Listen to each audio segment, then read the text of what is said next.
What's up, everybody? This is Jason Zombie Collector, and I'm going to do a little just conversational chit chat with you all about the movie series, the film franchise, The Expendables. I'm just going to get it right out of the gate right now. Just open the Pandora's box and say, I love this series of films.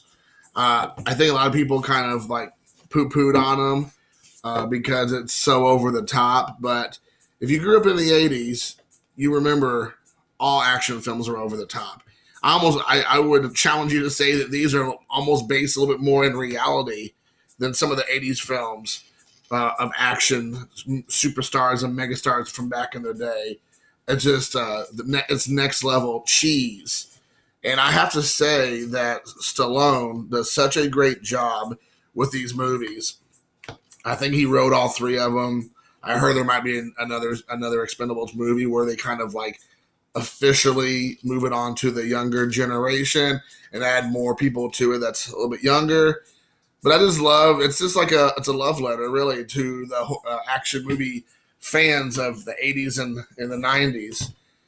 And I have all three Blu-rays. One's the extended cut, one's just the regular version, and one is the unrated version because they went PG-13 in part three because the audience was drying up because they were like, okay, we've been there, we've done that, and so they decided, well, we gotta get young people in the seats. And they introduced a whole lot of new younger people who are connected to the more the Gen X, not Gen X. What am I talking about? What do you call them?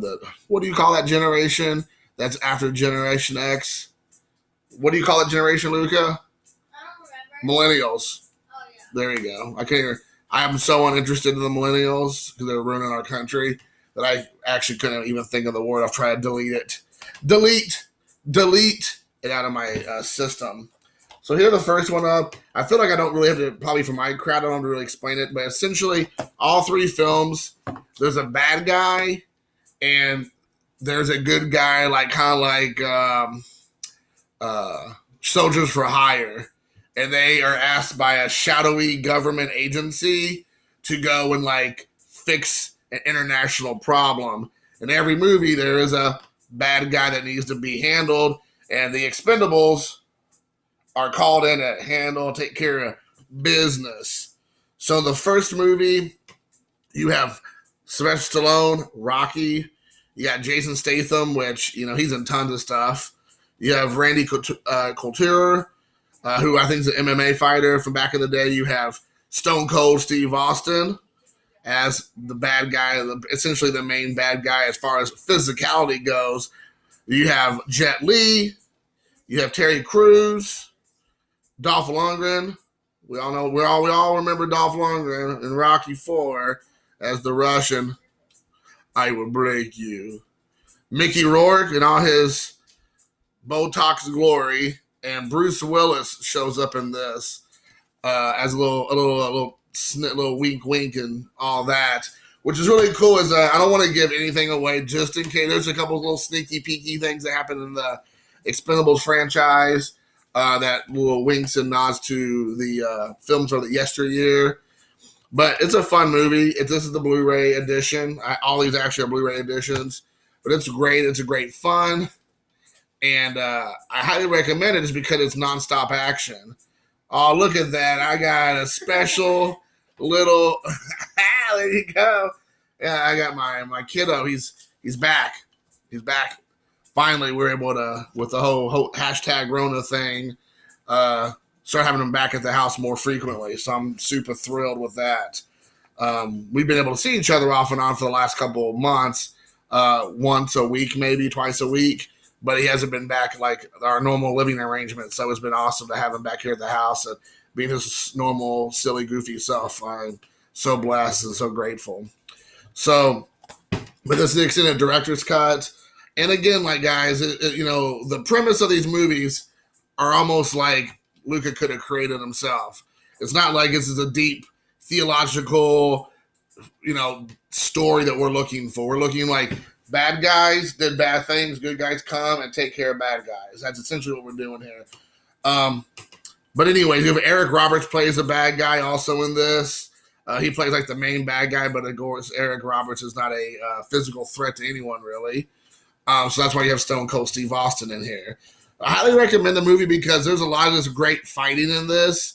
There's all types of this one-liners and this funny quips. They're definitely like winking and nodding to the camera in this movie. All three of them really are. But, you know, Stallone knows what the people are coming to the theater that his fans are wanting to come and see. You have a little bit of a side plot with Dolph Lundgren's character, Ivan Drago in this. But he, you know, a little subplot with him not being able to be trusted because apparently he's schizophrenic and a drug addict or drunk, always drunk and off his rocker. But he completely redeems himself in the end. And Jet Li's in there, and there's a lot of like, you know, jokes about Jet Li being small and, you know, all this kind of stuff. But, you know, it's good. It's good. I highly recommend it. And then in part 2, which I think is actually, for me, a little bit more of a fun movie, it's Next Level. It says Back from War, or I'm sorry, Back for War. So it's kind of like Back for More. You see what he did there? We have Expendables 2. You have essentially the same cast, but they do add Liam Hemsworth from, I believe, what's the one with the girl, what do you call it, the hummingbird, and she's like, doo-doo-doo-doo. What is that? What's that movie? The film franchise with, I can't think of it. It's May the Odds Be Forever in Your Favor. Something about the Mockingbird? Hunger Games. Thank you, son. He knows. So Liam Hemsworth is in this. When you dropped that line, I was like, oh, may the odds be in your favor. Yeah, may the odds be forever in your favor. Katniss Everdeen. Yeah, Katniss Everdeen. See, my son's never even watched the movie or the whole film series, and he already knows enough. I got too scared because the video's gonna get demonetized if I say it. But yeah, I got too scared of some of the scenes. Yeah, it was pretty intense. We still have Jason Statham in this one. Jet Li's in this, but he only has a bit part. He kind of pops up, I think, at the beginning and at the very end. Dolph Lundgren's back, wheeling and dealing. He's kind of got himself back in the good graces of everybody from the first one. We have Chuck Norris in this one, and that's awesome. Chuck Norris shows up in here. And, man, he totally – I mean, he's like 80 years old in this movie, like late 70s. Like, I kid you not. And he's walking around. See, this is what happens when my son's here. He's taking care of me. He's walking around doing all kinds of one-liners, talking about lone wolves and talking about his movies from back in the day. I mean, it's hilarious. Terry Crews is in here. Randy Couture is still in here. What we do have added is Jean-Claude Van Damme. As you see here, you got Jean-Claude. So you have a very capable martial art action star in this. Now that Stone Cold Steve Austin wasn't, as far as action goes, you know, but he's more like a smash and grab kind of guy. It's cool to see Stallone versus Jean-Claude. That's an actual match we want to see. As a wrestling fan, there are certain matches you want to see in real life on WWE or AEW or whatever. And that's one as a Hollywood action star matchup. Van Damme versus Stallone. Everybody wants to see that. And I thought it was a really well done action sequence at the end where they're fighting. Arnold Schwarzenegger has a bigger part in this movie. And then you also have Bruce Willis has a much bigger part in this movie. So both of them show up as like bit parts in the first one. So this is a really good, fun movie. Again, Jean-Claude Van Damme's a bad guy. He's like from some like, shady organization in, no-name Europe. This one has some shady organization that Eric Robert is control of, some like South American drug cartel / country like sociopath president or comrade or whatever, and he's like owns his island.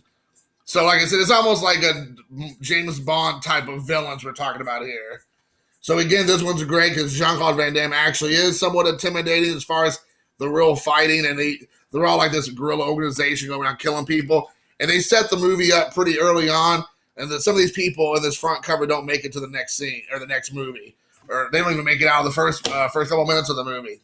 So stay tuned.